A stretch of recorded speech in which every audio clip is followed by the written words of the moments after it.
You are, mate. So, Here we go. Right, we're live. So, thank you very much for joining me, AD. We're going to talk about, obviously, the preview for our big game. I say our big game, but it's not really much on the line, is there? Between us two. yeah. I mean, we're football supporters, right? So we're always nervously looking over our shoulder until it's mathematically impossible for anyone to catch you. I haven't actually seen the results today. So did Bournemouth lose? Yes, I believe so. They had a goal chalked off for whatever, VAR or whatever. So yeah. Therefore, it's a dead rubber. So it's which is, I guess when we were looking at, when we looked at our fixture list, this is prior to lockdown and everything else. At the beginning of the season, you were looking at it and look.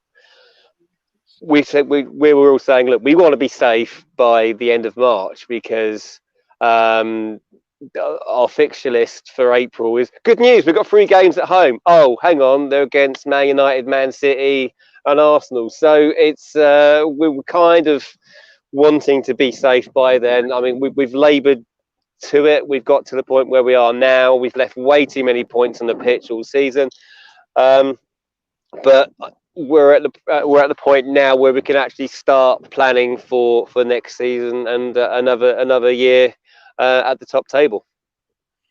how would you guys kind of assess your season as a whole? Because obviously there was a lot made out with the whole, changing of Chris Hughton, bringing in Graham Potter. How would you make of that whole transition?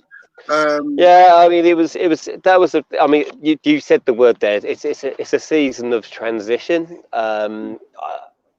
Basically, there was so much love for Chris, and there still is so much love for Chris. I think the time was right for a change. I think he kind of taken us as far as he possibly could.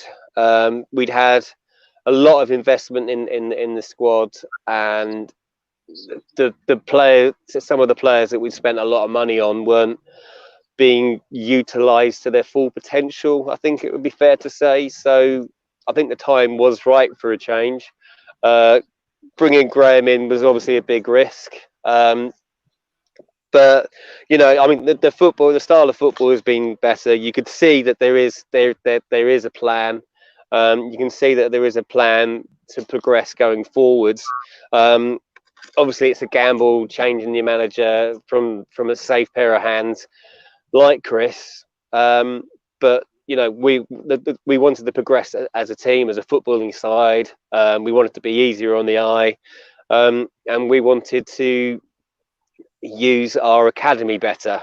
And Graham Potter is, he was rewarded 3 months into his contract with a contract extension because of the way that he was managing the squad and managing the bringing through the youth products like Aaron Conley and Stephen Alzati.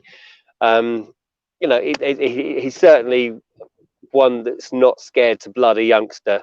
It's if you're good enough, you're old enough mentality, I guess. And he's not scared to upset the senior pros as well. So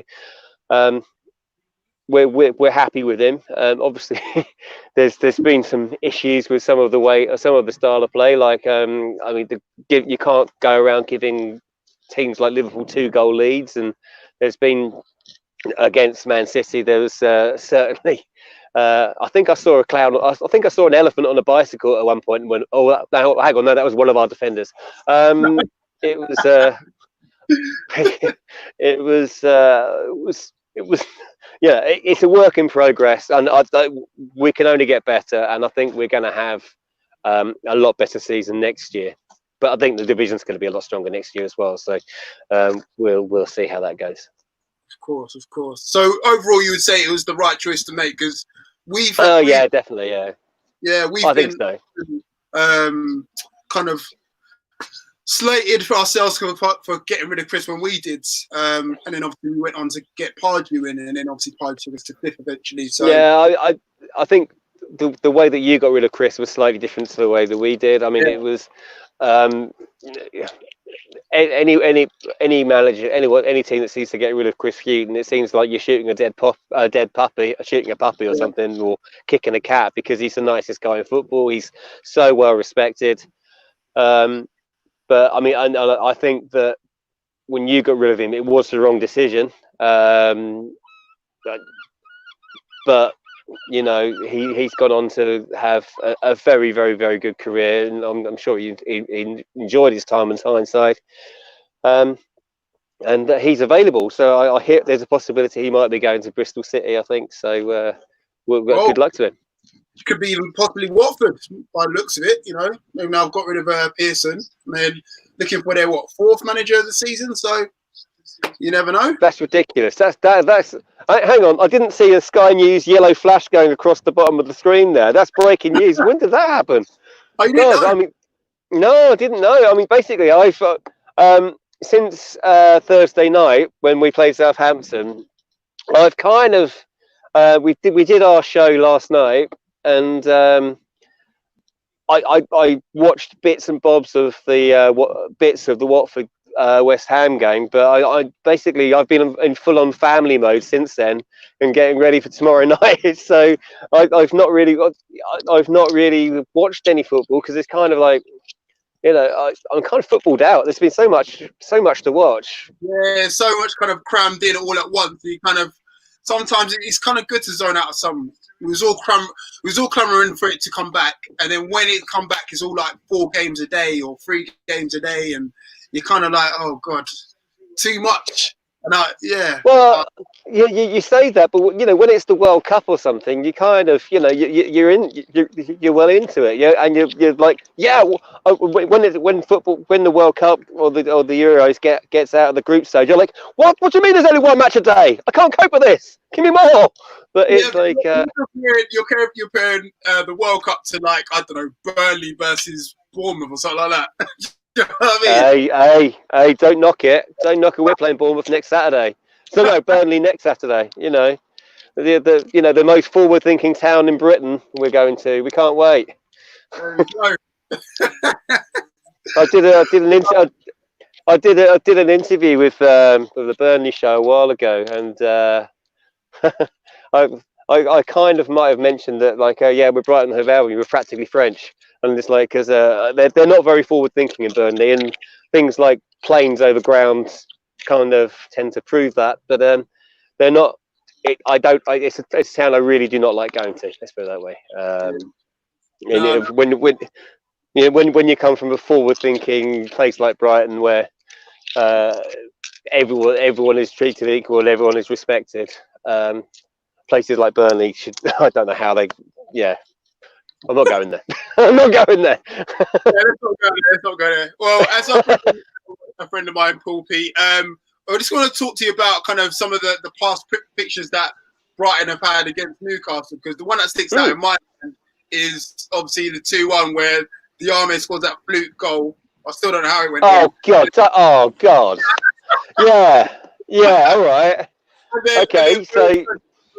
That's the one that sticks out in my mind. Obviously, we battered you that game as well. It was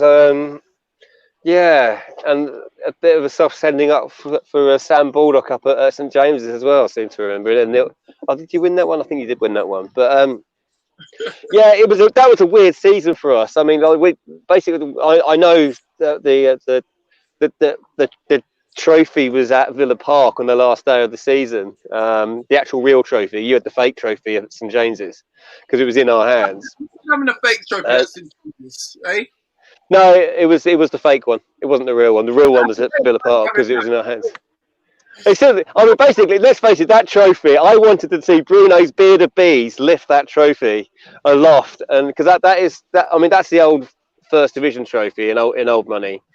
And it's one of the most beautiful trophies in football, and I was desperate to see Bruno lift that, but you know, David Stockdale made a last minute error to Jack Grealish's shot goes through his fingers. It's a bit like De Gea for Chelsea second today. And in the last minute. And that sent the trophy up to St James's. So it was disappointing for us. But but yeah, there's been some good fixtures between us over the years. There was a great game in 90. Actually, it's one of the most famous games in Brighton's history. Not the most important, but a very famous one was 1979, St James's Park, which was the time where we secured a 3-0 victory, which got us promoted to the old First Division, which is now what they call the Premier League. Apparently, it's still the First Division for me, but it's. But that was the first time we got promoted to the top table. At St James's Park, and again, we won up there in the '83 Cup run. Peter Ward scored to get us through to the fourth round, and we managed to get to Wembley back in the days when people actually cared about the FA Cup. I think it would be fair to say. But yeah, I mean, there's been some really, really great games. I remember the game. There was a game of Match of the Day, which was Kevin Keegan's last game as a player was for Newcastle against Brighton. Did you know that? You're going back some time now, mate. Everything else. Yeah, I know. I'm racking my brains trying to think of them. Actually, it's not a fixture that's been played that regularly, to be honest. But it's one. I mean, there was a couple of FA Cup games where our good friends at Sky and BT managed to completely and utterly stitch up any Newcastle supporter. Sorry, I keep moving here. There we go. That's better. There was 2 games in the FA Cup. One was on BT. One was on the BBC. Both of them were at the Amex. And I think both of them were. One of them was. I think both of them were a 12 o'clock or 12:30 kickoff, which is for teams like for coming down from Newcastle for a lunchtime kickoff. I mean, it gives absolutely no thought at all to the supporters, right? Exactly right. It's always like that one. Southampton and obviously Bournemouth. Those are the pictures that Newcastle fans hate the most. Obviously, the ones that are coming from Newcastle. But yeah. AD and Pete, let's get into some team news now. First of all, AD, talk us through your team news, because obviously I'm hearing a few people maybe out that we might be able to benefit from. No, I think everyone. There's the only people that are really injured are Stephen Elzati, who's having an operation, and that we've had the long-term absentee of Jose Escuero, who we've not seen all season, which unfortunately, which has been a big miss for us all year because the guy's just infectious. So I mean, I think we stopped second guessing what sort of team Steve Graham Potter's going to be putting out, because he's rotated the team every single game since lockdown.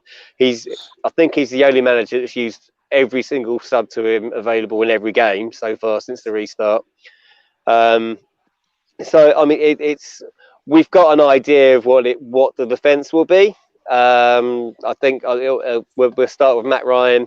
It'll be Lewis Dunk. Adam Webster did pick up a knock against Southampton. Whether he's going to be fit or not, I'm not sure. But if he's not, then Shane Duffy will come in.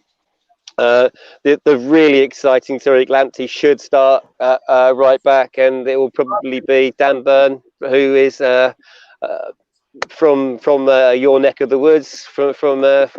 He's a massive Newcastle fan, so he'll probably start left back, and then it's Graham Potter's velvet bag. We'll probably play a goalkeeper up front, possibly.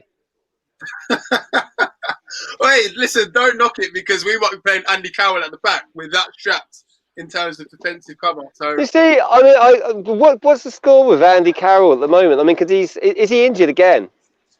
Well, Pete, he's not really been playing. Yeah, Pete, what you talk to me about him? Andy Carroll is unfortunately made of glass. He's made of glass. He's been the same ever since he was at West Ham. Literally, he's falling apart basically. He's got to that point in his career in his 30s now where he's just kind of falling apart.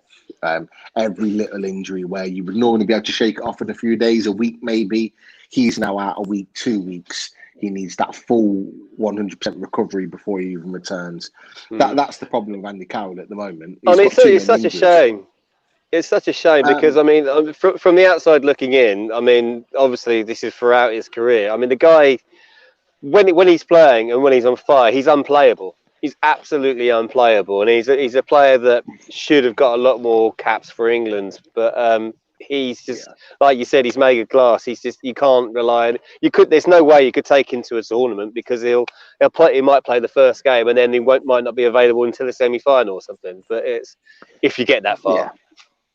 But that's the thing with Carroll is that, you know, all of these injuries have started to take its toll now. You can tell on the pitch. You can tell he wasn't the fastest player anyway, but he looks a yard or two slower. He hasn't got the same intensity in his play. In terms of closing down players and his physicality. You notice it on the pitch. He can be physical and hold the ball up, but he's not as physically dominant as what he used to be. And the reason being is because he used to put himself about quite a lot, and he's not able to do that now due to the risk of injury. But I mean, he must be sat there. He must be sat there in the stands or on the bench watching now and seeing the performances of Saint-Maximin week in, week out, and he was thinking, I want to be on that pitch at the end of that ball because that guy is a player, isn't he? Yeah, I mean, he's been knocking down the door of Bruce recently, so we're led to believe, saying that, you know, I want to be starting, but, you know, if you can't stay fit, you know, this is the risk. Me personally, he's not the type of striker that we need up front. We need a little bit of pace. We need to be pressing from the front, particularly we play as a defensive unit, or we certainly used to. But I mean, looking for I'll be honest with you, Andy Carroll isn't the right fit for our club, and the reason being is because if you look at Andy Carroll at his best, when Andy Carroll's at his best, he's got the best delivery around him. When he was with us earlier on in his career, he had Joey Barton putting in inch perfect balls for him to score the goals that he did. Hang on, can I just hang on? Can you just say that name again? The one before. Joey Barton. Boo! Well, we love him up in Newcastle because he fought. I can't stand him. I cannot stand him. I think he's how he made a career out of playing football.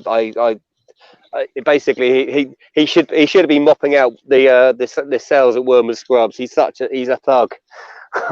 I'm not a fan of him at all. I mean, there was a game I remember actually against Burnley when he was playing for them where he absolutely Baron Kaya was getting the better of him all game long, and there was how he never got sent off in that game. No one quite understands because basically it was X-rated. The highlights of those tackles. There was elbows. There was knacker twisting. There was full two-footed lunges. There was the full gamut of everything you can get a red card for. He did in that game, and the ref was just let it get away with it, and I will never forget it. And yeah, anyway, moving on. But we don't hold grudges. Yeah, but I mean, that's the thing with Andy Carroll. He needs that. He needs a quality of service. He had that under Cresswell and one or two others at West Ham, but we haven't got that same quality of delivery. We've got Saint-Maximin on the wing, who's a very tricky, skillful, pacey sort of winger. But he's not well known for those quality of deliveries or that guy that's going to whip a ball into the box. We haven't got that type of player, so you kind of lose 75% of his game because if you're not getting balls into the box, really. I mean, going into this game, Saint-Maximin is the one player which we're frightened of. I don't think he's going to play. I don't think really. He pulled his calf right at the end of the Tottenham game on Wednesday, and to be fair, in the pictures of the training, he wasn't in them, or I certainly didn't see him. So he hasn't been training at all recently. So I don't think he's going to play. In fact, I'm 98% confident he's not going to play at all, and rightly so. For me, the worst thing we can do now is try and risk him through for 2 games that, in my opinion, don't really matter, and therefore then it risks him in the start of next season, which is only a 4, maybe 5 week turnaround. Exactly, it is going to be a really short turnaround, isn't it? So I mean, I would completely understand that, but I mean, him and the form of Almiron as well is another player which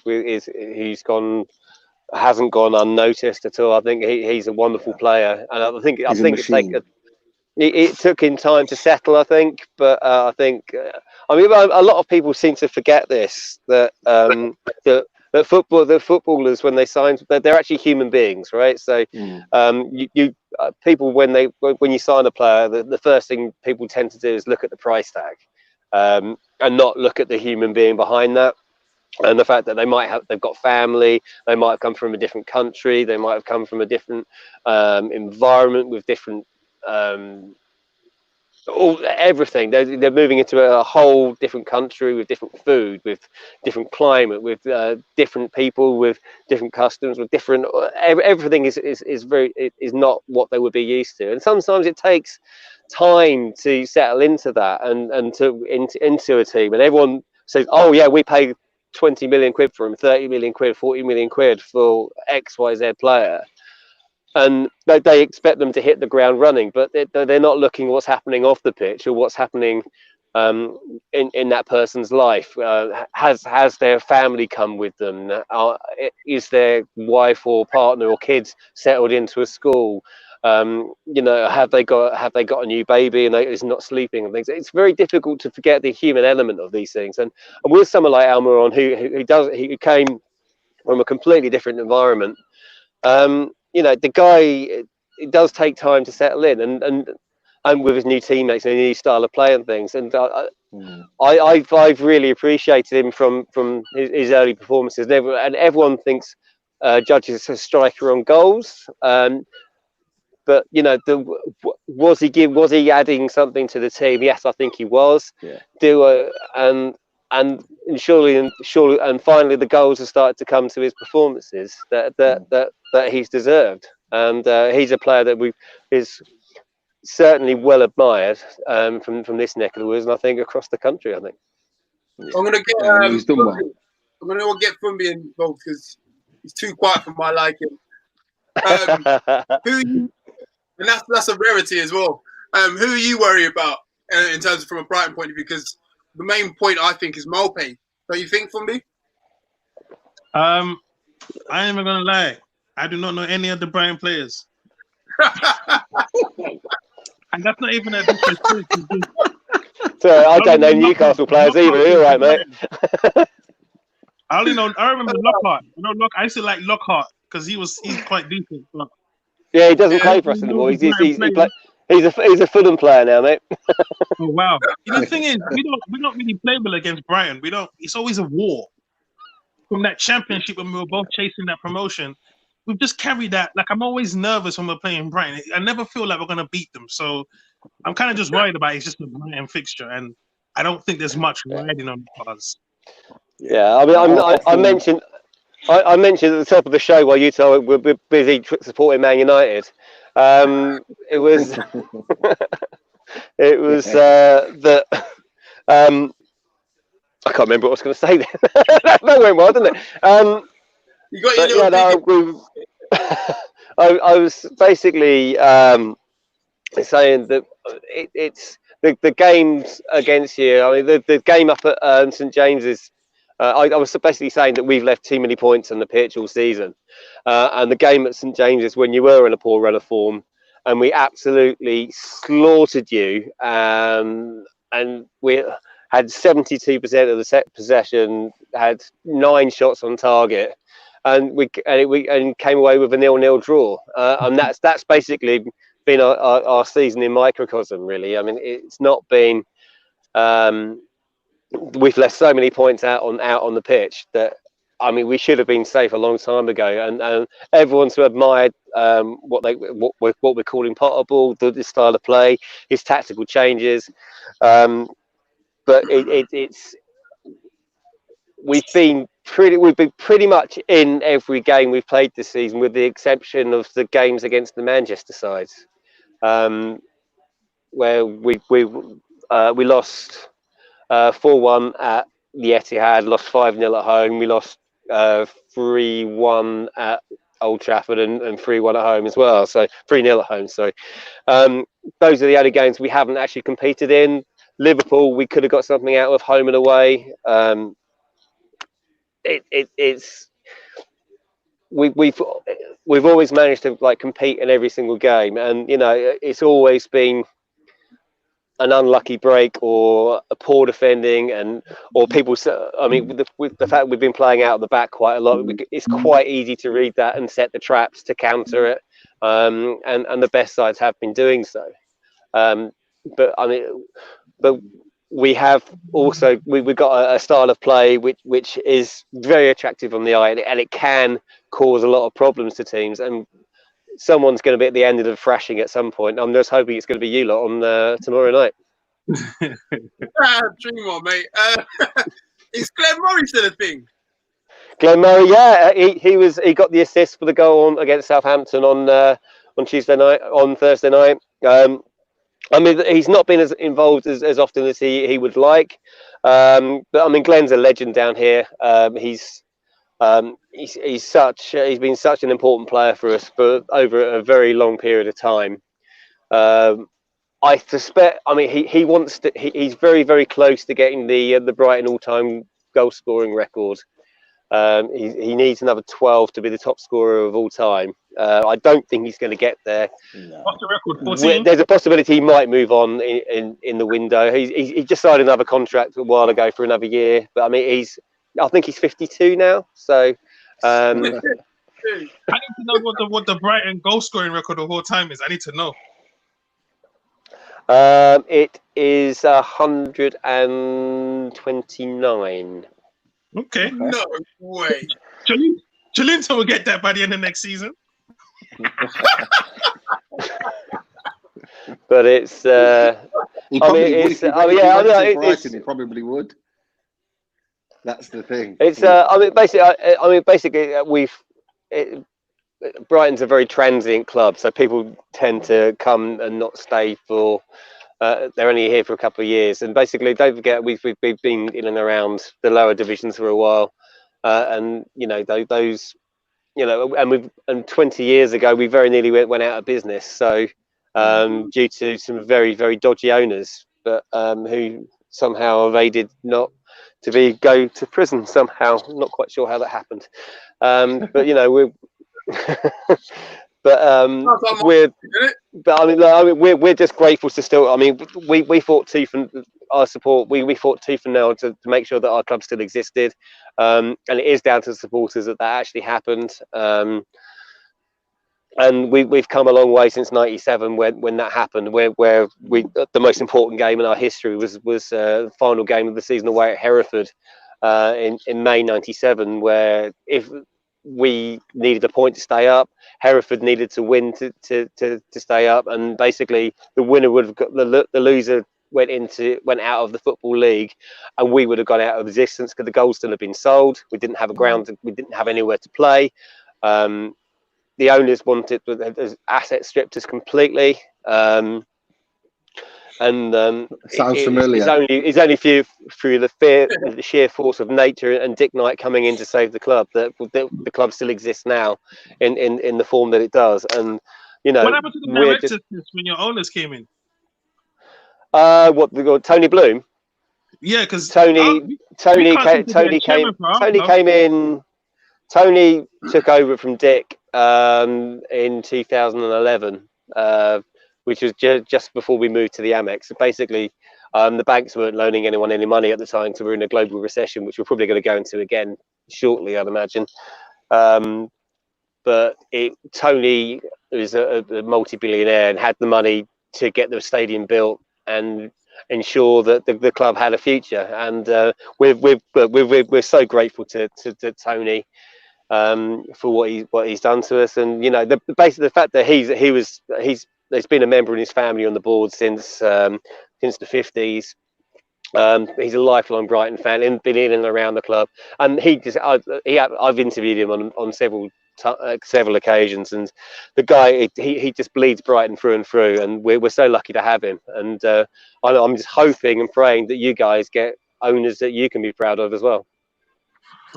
Well, Yeah. that's not too far away. I mean, don't get Brighton. On that one, mate.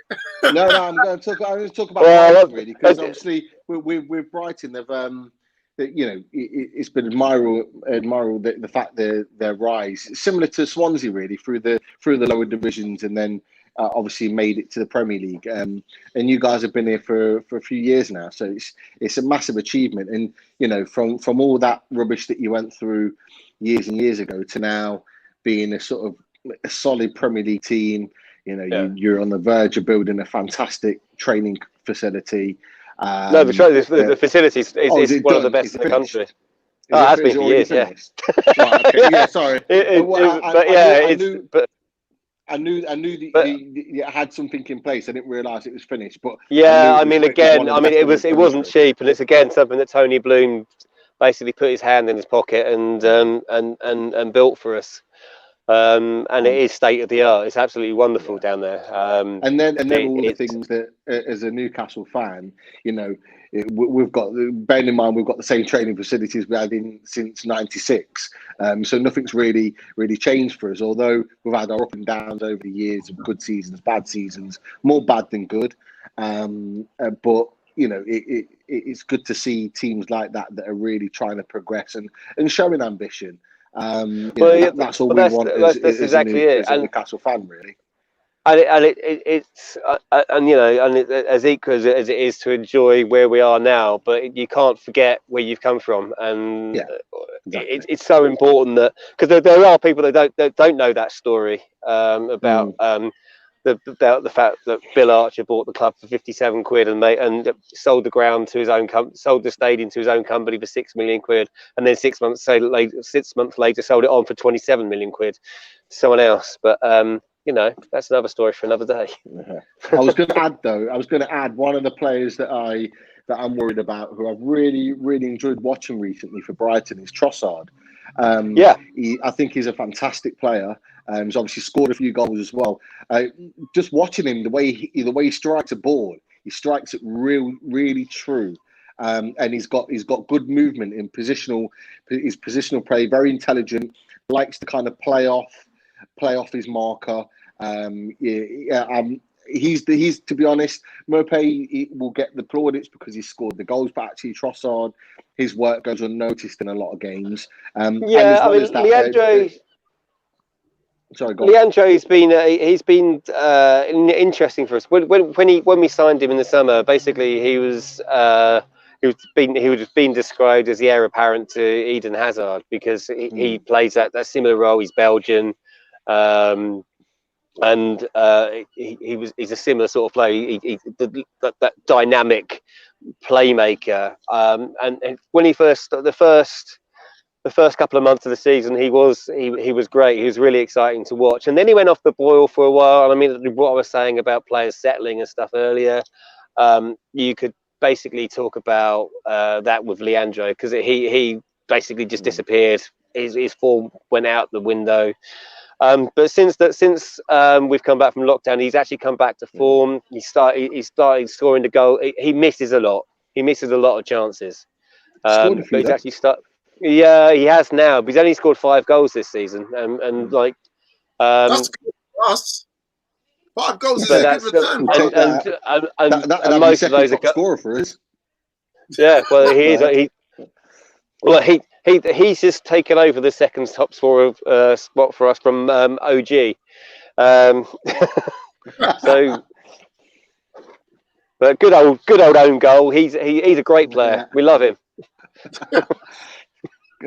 Take an own goal all day. Yeah, let's get back to the game now. So how can this be won and lost more from our point of view? Because let's face it, we need the points more than you, AD. Sorry about that. But from BP, we do, man. We do. You lot are right, man. What for? I mean, come on. It's been a while since we had points. I mean, to be honest with you, I'm just waiting for the new season. I could care less about the last 2 games. I'm already thinking of that lap of wonder, how it's going to be with no fans in the stadium. That's what I'm thinking of. After the end of the game, because of our show, we're a radio show, and I've been working at all the Brighton home games in the soulless bowl, as it were, and it's not been great. And as I've reported to anyone who listens to our show on a regular basis, that I feel incredibly fortunate that I'm actually able to go, and there's thousands of people who, there's guys that we know. There's one guy in particular who hadn't missed a game for 1,140 games until the Arsenal game, which is the first game of lockdown. Get him in. He deserves to be there, and that's home and away. That is religious fanaticism, and he deserves that. Those sort of guys deserve to be there. But what's missing for me? It's great to be there, and you're watching the game, and you're doing your tactical analysis of it and reporting on it as you see fit. But but football's more. As we've often said, going to a football match, it's often a brilliant day out ruined by 90 minutes of football. And it's a social aspect. It's being with your friends. It's being in the pub and having your pre-match build up and talking about who's going to be in the team, or having your post-mortem afterwards. It's about the social element, and football without fans is nothing. And we will support our team through thick and thin, and we're all desperate to go and be there, but it's not the same cheering from your sofa. It's not. Football isn't a TV show. It's a living, breathing thing that some of the results that have happened, with a crowd, the teams, particularly the teams down the bottom who are fighting for points, having that 12th man in the stadium could make all the difference sometimes. And it could get you over the edge and get you the points that you need to stay up. So, we're in this situation for a reason. We understand it, and everyone's got to stay safe. And but at the end of the day, this is where we're at. This is what we've got to do. But I can't pretend to like it very much. No, it's not great. I personally, going back to how we think the game will be sort of won and lost. I personally think it'll be a set piece. I think in play. I don't know if too much will be created from either team, but it's certainly where I think Newcastle will get undone. With the likes of Duncan, Duffy, or whoever's playing. You got Burns, who's a very tall left back, who's good in the air. Yeah, he's 7'2" when he's lying down. Yeah, pretty much. And that's that's where I think we'll get hurt, because I think aerially at corners and free kicks and things getting whipped into the box is where we're going to be struggling the most. We're going to really need Dubravka to come out and protect the back four and come and collect a lot of those balls into the box. If he doesn't, we could be on the end of a few goals there. But that's where I see the game certainly being lost for Newcastle. For us winning the game or getting something from it, we have to score first. If we do not score first, we are not winning the game. It's as simple as that. I do think Brighton will score. I think if we score first, I think we've got a chance of possibly taking a point. But that's going to be key for us, for sure. Are we going to score first? I think possibly through Gale. I'm assuming Lazaro is going to play on the right-hand side, Richie on the left. So it'd be maybe one of them trying to create something, or a Shelby. But yeah, I don't hold much hope for us winning, if I'm honest. And I'll be honest. I can't wait to watch this game. Look, there's a reason why it's on a Monday night. Because on a Monday night, people are normally have had their fill of football over the weekend, and they're not really bothered about the Monday night football. So that's probably why it's a Monday No, it's on a night Monday game. night because they're trying to move football to every single night of the week, and like there's been no Premier League games because of the FA Cup this weekend. So well, there's been one or two, but not many. I know. I'm just trying to play down the game. That's all. Monday night football, yeah, great. I hope. Well, basically, I suspect we're not going to have a biased commentator this time, so that'll be nice. Well, we're used to that. We had about 6 years of Niall Quinn commentating every single one of our Sky games, who was the owner of Sunderland, who was one of the Sunderland club legends, but yet they would always put him on our games for some reason. So we've had that for years. So it's actually nice to have someone that's not related to Newcastle, Middlesbrough, Hartlepool, Carlisle, or any of those teams circulated around Newcastle, commentating on our games. Yeah, I mean, I'm obviously with people in the stadium, you don't get to hear it so much. But I've been sat in the press box for the last couple of home games and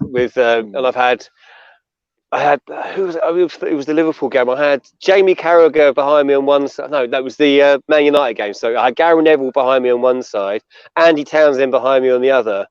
And I was like, oh yeah, they've gone through the defence as if they weren't there. Oh what? You mean there's two teams, mate? 2 teams, 2, 1, 2. Count them. It's all about the bigger teams, and it just drives me absolutely mental. They look the amount of silent abuse I gave them in my head. It was ridiculous. It's the same with the media, unfortunately, with the Sky, BT, even BBC are the same, is that they create a narrative of where they want the game to go, or who they want to kind of support and back before the game starts. That's absolutely right. And regardless, they'll play it that way, and it's normally to whoever's the biggest out of the two teams or whoever. So Sky are very much like that with Liverpool. They always have been. They've been very sort of, since Sir Alex Ferguson left, they've been very much anti-Man United and very much jumped on the.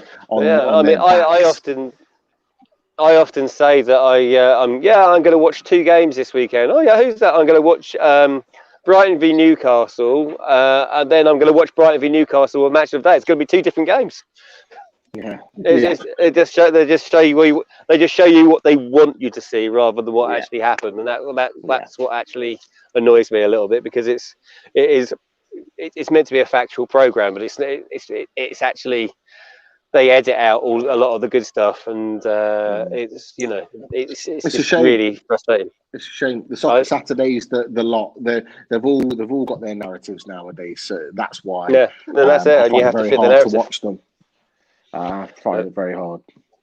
Let's just round it off with some score predictions for everyone before everyone goes.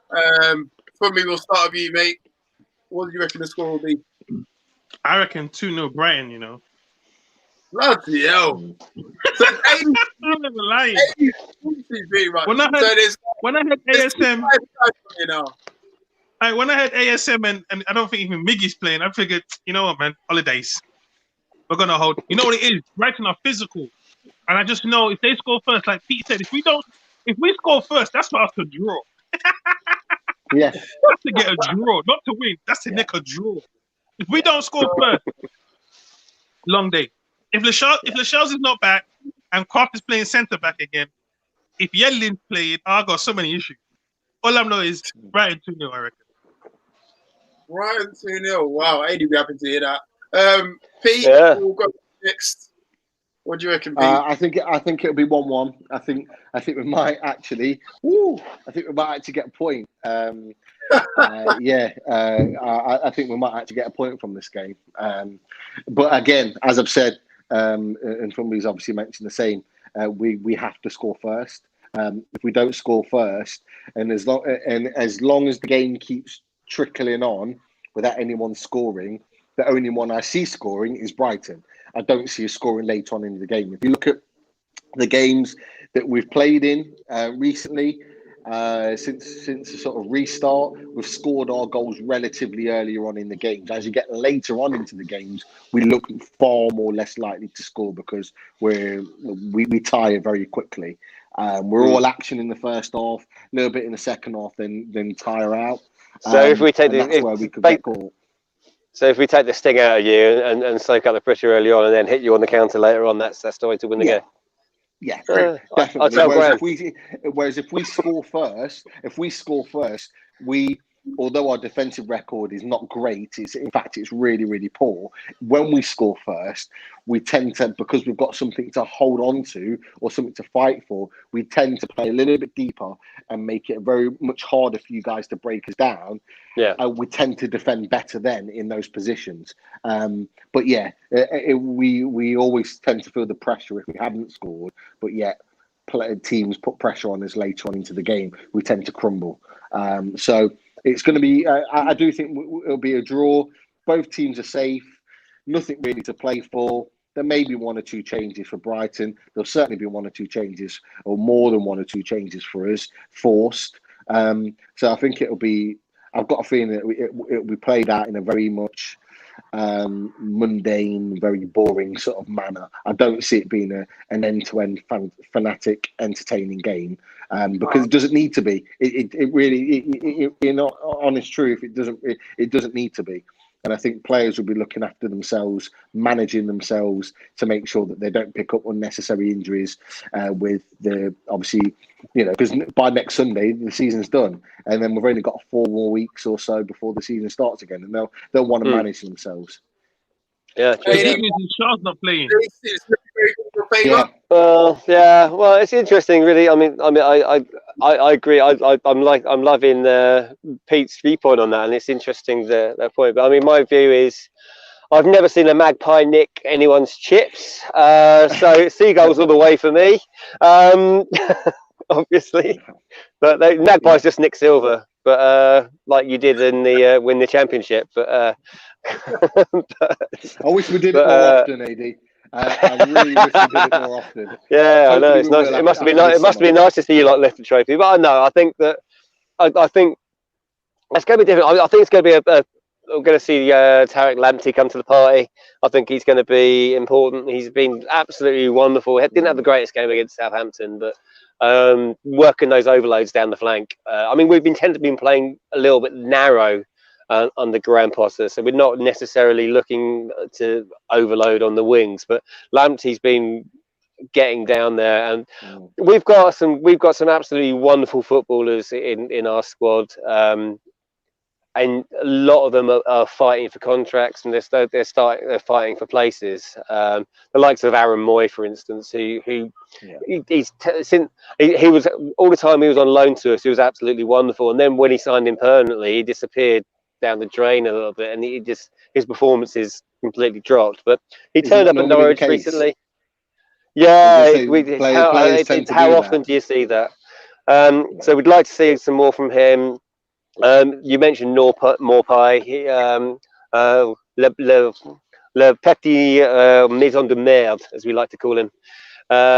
He's what's that? He does like to wind people up. Yeah. But he's particularly Arsenal at the moment, it seems. But definitely. But it's I mean, I'm quietly confident we're going to get the result. We've got the added thing we can still catch Crystal Palace, and finishing above them is now the most important thing for us. They burned down their own town, They should have burnt more. But that's another story for another day.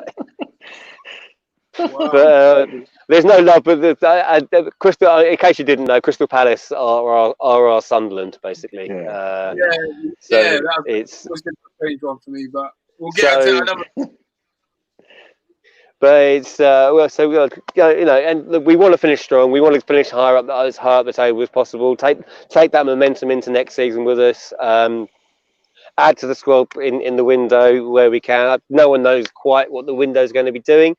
It's going to be there's not going to be as much money sloshing around because clubs have lost so much in this. Let's just spare a thought for the teams further down the divisions as well, who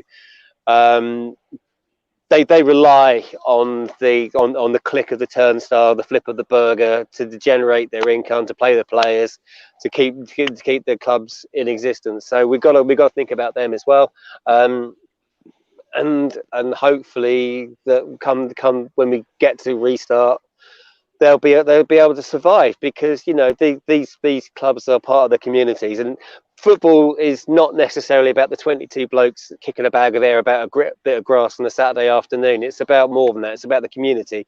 It's about the people who go. They're about the pulling of the pints, the selling of the pies. It's about everyone coming together for one thing, from all walks of life, to support their team and be as one for the afternoon, and and then go back to their lives afterwards. But we're at the point now where we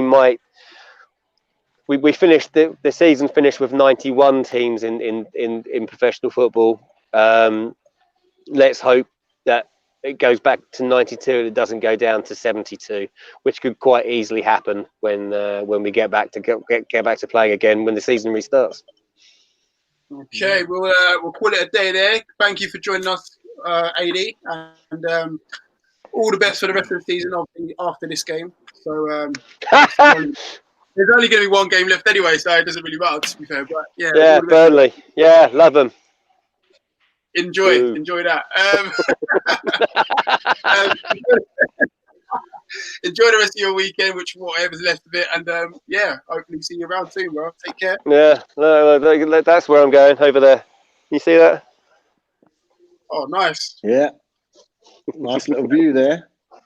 Yeah, I literally live across the road, so it's quite handy, really. But it's anyway, nice to see you guys. Take care. Fumby. Yeah. Just tactical just before we go. What are your sort of what are you looking for now between now and sort of the end of the season? Man, you know what? The Tottenham game hurt me a lot, man. It took a while to recover because it was just like we didn't need to lose like that, But now I know there's a lot of dead wood that has to go. Shaw has to go, man. We can't keep Shaw.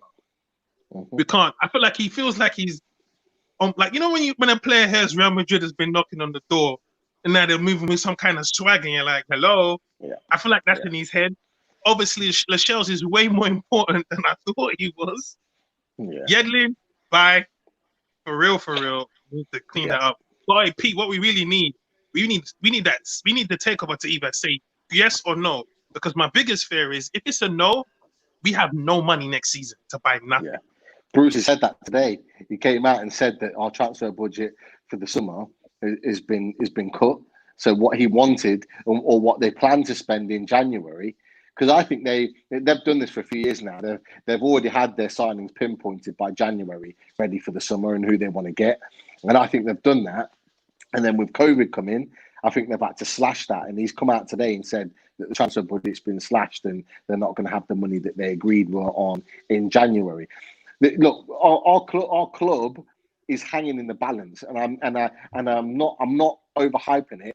I'm being deadly honest. If this takeover doesn't go through, and I'm still 100% confident this takeover is going through, I actually think it will go through within a few days of the season finishing. In my opinion, not got any information to say because I'm not in the know. It's just my opinion based on what I'm reading and what I'm seeing. I personally think the takeover is going to go through, but if for whatever reason it doesn't, and Mike Ashley, who doesn't want to be our owner, is still owning this club, we are done for. We were lucky this season. Look, let's be honest, Fumby, we were lucky this season to still be in this league, coming this point of the season, right? And we're not going to be lucky again. Bruce got lucky one season. He's not going to be lucky for two. No. Okay, it doesn't matter what players he brings in. We are not going to be lucky again because we've got too much dead wood, as you said. Some of those players are spot on what you said. Shaw, done. Yedlin, done. You know what I mean? You can go through Atsu, done. Carl Darlow, in my opinion, done. Players like that. You can't keep signing players like this, He's already signed the contract. Interestingly, though, there was a talk when he signed the contract that there may be something in there that obviously because it's Mike Ashley's regime that's given him the new contract. That there's something in the clause that if the takeover happens, that they have an option to not honour that contract.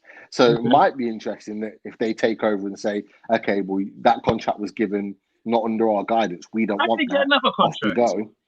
Huh? How did he get another one? How did he get another contract? Because it's easy. We're looking to fill. We're looking for numbers. We're looking for numbers. And Andy Carroll clearly wants to stay at the club, and he's not on a massive amount. He's on minimal wages, right? And we are.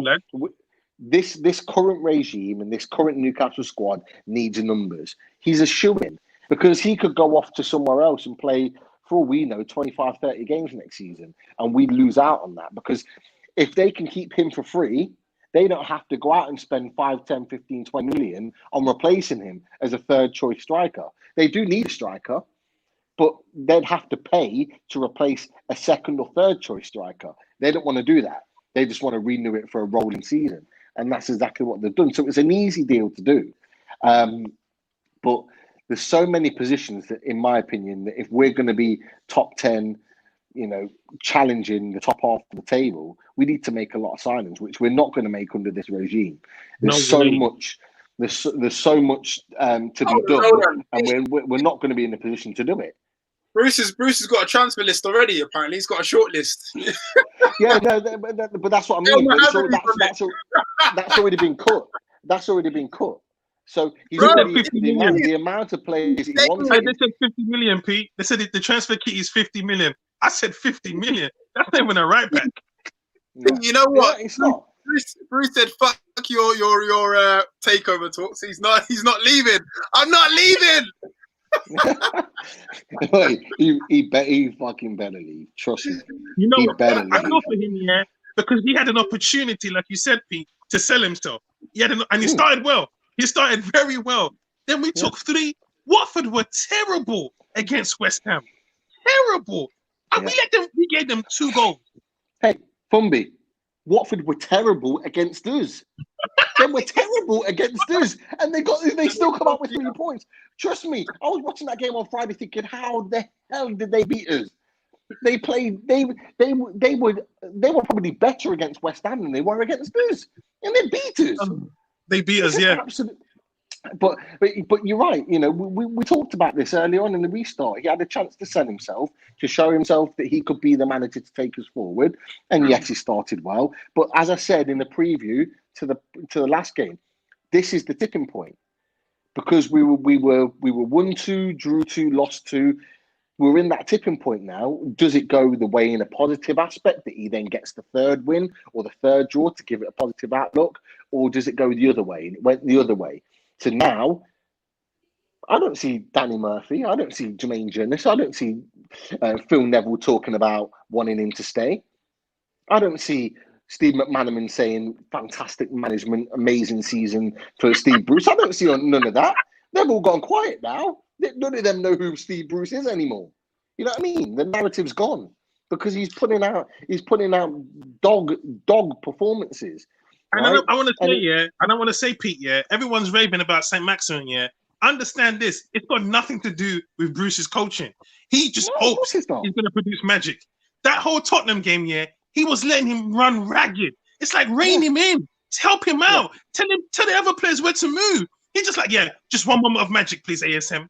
You know? But that's been ASM's downfall. That's why ASM has had the niggly injuries that he has. Yeah. This is why I talked about ASM before, in terms of he cannot play 90 minutes as explosive as he is. He's going to pick up injuries. He needs other players to take the load off him. That's why, as important as we need a striker, as important as we need a better centre back to go alongside ourselves, we need another winger on the opposite side to take out or to take away the responsibilities of ASM, because he's running himself into the ground. There's only one game this season. It was actually Watford, where we, particularly in the first half, where I saw the ASM that I wanted to see. I don't want to see that guy running dynamic all day, every day, as soon as he gets the ball. He needs to play smart, but he's not being allowed to. he needs to play with that intensity in bursts in the game to be able to last 90 minutes. So he needs to do it in bursts. He needs to have his time to rest and then spring into life when he gets the ball here and there and allow other players to do it in and around the game. At the moment, ASM is expected to do it all the time, and that's why he's picking up so many injuries. And that's going to be his downfall, because that could potentially ruin his career. He could do with how explosive he is. He could pull a hamstring like Harry Kane had and be out for 5 months. Yeah, and then that's a knock-on effect on his career. Yeah. If you continue to pull your hamstrings, you are slowing yourself down, because eventually you're going to start slowing down and not have that dynamic pace because you're not able to play or run at 100%. So we're going to end up being detrimental to Saint-Maximin, and he's going to equally get pissed off that he's going to feel that he has to be the man to win the game for us every day or every time we play, and that's not fair on him. So we need to take that load off him. Oh. Somebody's had enough now. No, I think he's. I bet his battery's gone or something. But no, it's important for us to talk about something else other than the Brighton Newcastle, because I do think it is a little bit of a sort of a dead rubber game, the Brighton game, and it was important to get our sort of perspectives. I mean, I don't know what you think, Clinton, about where we are going forward, because it obviously, with the takeover stuff up in the air. Clinton was gassed at the restart. That Sheffield United we got.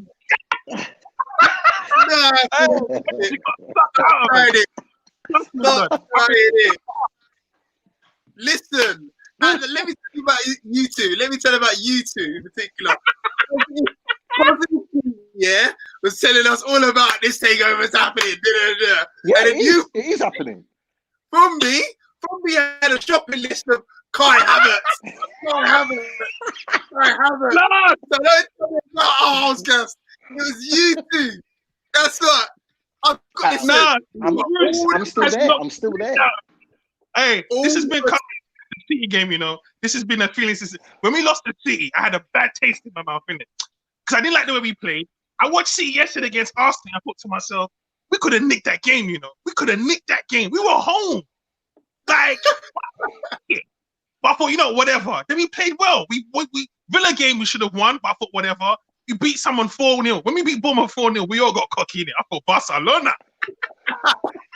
you all came in like,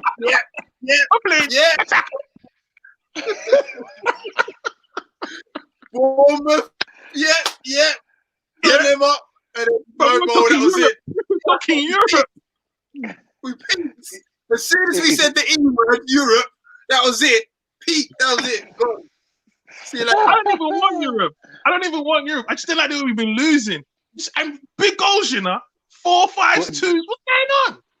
But doesn't it say a lot now that actually when you look at our restart results, the Sheffield United game and the Bournemouth game are now the anomalies in our performances? Yeah. They're the anomalies. They're not the standard performances. They're the ones that stand out as the surprises. And if you look at the whole season, we caught a cold Sheffield United. We got lucky with them. Bournemouth were rubbish, so we battered them. But I feel like we thought we were better than we were. Yeah, and you look at the season. Actually, our good performances are the anomalies, because actually in games, even when we win, we don't play well. No. Even in the games that we do win. So they are the anomalies, really. And that's the worrying thing, because, we've caught teams cold in previous seasons, and particularly this season. They're not going to allow us to do the same next season. Some of those teams that we rolled over, but some of those teams that we rolled over the course of this season have got bigger, better, stronger, and more confident since that. And they're the teams that will turn us over in the new season. That's why we need to be. Why are we being held to ransom by Matty Longstaff? What's going on? Matty Longstaff is waiting for one thing and one thing only, and that's new owners. It's in my opinion, it's going to go like this. The season's going to finish. He's going to wait maybe a week, 2 weeks, maybe, to see what happens with the takeover. If nothing happens, he'll go to Udinese. If the takeover happens, he will sign a new deal with us. It's as simple as that. He's waiting for one thing. He's not listening to what Steve Bruce is saying. He don't care what Steve Bruce is saying. He ain't interested because he knows full well, just like we do, that if new owners come in, Steve Bruce is not going to be there. So he's not going to sign a deal for Steve Bruce. No. Although Steve Bruce keeps talking about he's having all these talks. Man ain't having all these talks. He's chatting rubbish, right? He's chatting rubbish. He ain't having these talks, right? Look, even the least knowledgeable football fan knows that managers don't have contract talks with a player. They're done with agents and higher up people in the club. That's what's happening. It's as clear as day. That's what he's waiting for. He's waiting to see what the takeover's saying. Because look, he's not playing now. He should be kicking ball every game for us. We've got no midfielders. And yet he's still finding himself on the bench and in some cases coming on playing 5 or 10 minutes. How is that going to make his mind up? How's that going to make his mind up in a conversation with Bruce to say, yeah, oh, okay, I'll sign a contract for you. Yeah. And Bruce then said, only getting 5 minutes in the next game. Bruce said the reason he's not playing is not because he hasn't signed a deal. Of course it is. Why are you not playing him? And that's the thing. And nobody can trust Bruce because he's blatantly lying. He knows that. Why? Look, if you're desperate to keep a player, right, you haven't got any centre midfielders, but yet you've got a centre midfielder that's desperate to play for the club, sitting on the bench, there is no way that you don't play him. They are not playing him, and I talked about this with Clinton in one of the other chats, is that it would not surprise me if Mike Ashley's doing his Mike Ashley job and he's saying he doesn't play until he signs a contract. He doesn't start games for us until the contract is signed. And he's done it before, and it wouldn't surprise me if he's doing it again. Because we're bringing on Bruce's hands his time. We've been holding on to Bentaleb. Look, as I say, we haven't got any centre midfielders other than Shelby and Matty Longstaff, because for me, Bentaleb is nothing. He's nothing. It's an absolute waste. He can't stay. I don't want to see you again in a black white shirt again. I'm just busting Jonathan Young's comment about Bruce Alona. I'm going to use that, by the way. No, Jonathan, what are you doing? Remember I said after that Bournemouth win, man had the jumper with the shirt combo. I said, okay, all right. He's trying to do anything, man. Look. I'm more and more convinced each time I watch Newcastle now that when Newcastle play well, it's got nothing to do with Steve Bruce whatsoever. Nothing. Those boys just turn up and think, yeah, I'm on it today. I want to play well. Yeah, we can take the team down. That they don't play well. Is like, I can't be bothered today, or I'm tired. You know, a lot of those players look tired. Federico Fernandez, I know he hasn't had the odd bad game, but he's played every single minute since we've come back. Wednesday, Saturday, Wednesday, Sunday, Tuesday, Saturday. You know what I mean? Of course, he's tired, man. Players that are tired. Mentally, physically tired. Man. Of course, it is. This is why ASM. Oh my God. You know when you dumb it. I don't want to see. I don't want to see Mankio at left back. I don't want to see Kraft. I don't want to see Yedlin. No, you know what? I like Kraft. You know, I like Kraft at right back. He can pass. You take him. Mankilio needs to start. Mankilio needs to start tomorrow. So Rose, but Kraft is an option. Rose, Mankilio. For me, obviously Fernandez is the only centre back, so he plays. And then Kellen Watts, the young lad. Pete, I miss it's a perfect opportunity playing him at centre back. Pete, I miss Paul Dummett. You know you miss Paul Dummett. Like, Paul Dummett would have played. Paul Dummett would have played a lot of games in this restart, but it's unfortunate because he wasn't expected to play the rest of the season if the season had carried on as normal, which is why he got taken out of the squad. It's a shame, but look. This is, in my opinion, this should be the team, and for me, this team should be still testing Brighton tomorrow. So you got Dubravka in goal. You got Rose left back. You got Federico Fernandez. You got I would personally start Kellen Watts, a young lad who's been on a couple of loans. Centre back. I think he played in the Asia Cup as well and did okay. I'd start him, young lad. He's a centre back. He knows the position.